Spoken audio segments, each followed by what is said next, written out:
Is in some ways a very underrated prime minister, and he's interesting because he put a huge stamp on the country in terms of how we live.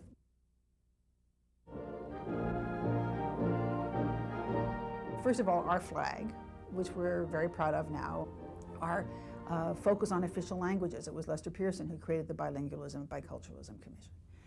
It was Lester Pearson who created the notion of peacekeeping and, of course, won the Nobel Prize for it before he became prime minister.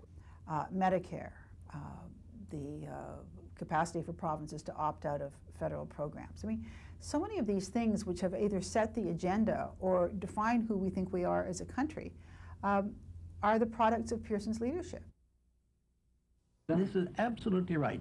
We are our brother's keepers. And he came up as a diplomat. He came into office with probably as good an understanding of the world, what was going on in it, the major players, as any prime minister we've ever had. There were people who felt he wasn't a very good politician. I think the criticism that people make of Pearson too was that there seemed to be areas where he was indecisive. The divisions between English and French in the country were really heating up. But sometimes you're in a situation where it's very difficult to make decisions because all of the options are awful.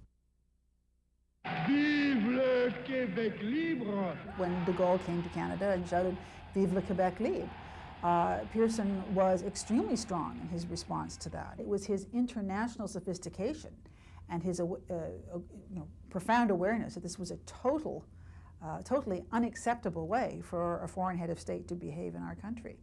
The future of Canada will be decided by Canadians in Canada. De Gaulle was bounced from the country. He was probably the last prime minister who was elected without being particularly telegenic, or at least where that wasn't terribly an issue. But he had his funny little hairdo and his little bow ties and his little lisp. I mean, he just seems like the anti-politician.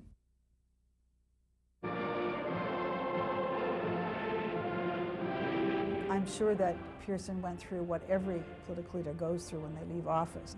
But he was an older man. I mean, when he left office, he was 70. He didn't go out on a defeat. My defeat in 1993 was a very devastating one, and it was, one where, very clearly that the partisans of Brian Mulroney in the party wanted to make sure that he wasn't blamed for it. I mean, they would describe it after the election. So it was a very different phenomenon. He would probably take some satisfaction in his legacy in terms of policy and impact on Canada. He might be a little frustrated by the fact that, he's not mentioned all that much. But I think it's a pity that in Canada we don't pay more attention to the role that our leaders have played in building this strange and wonderful country.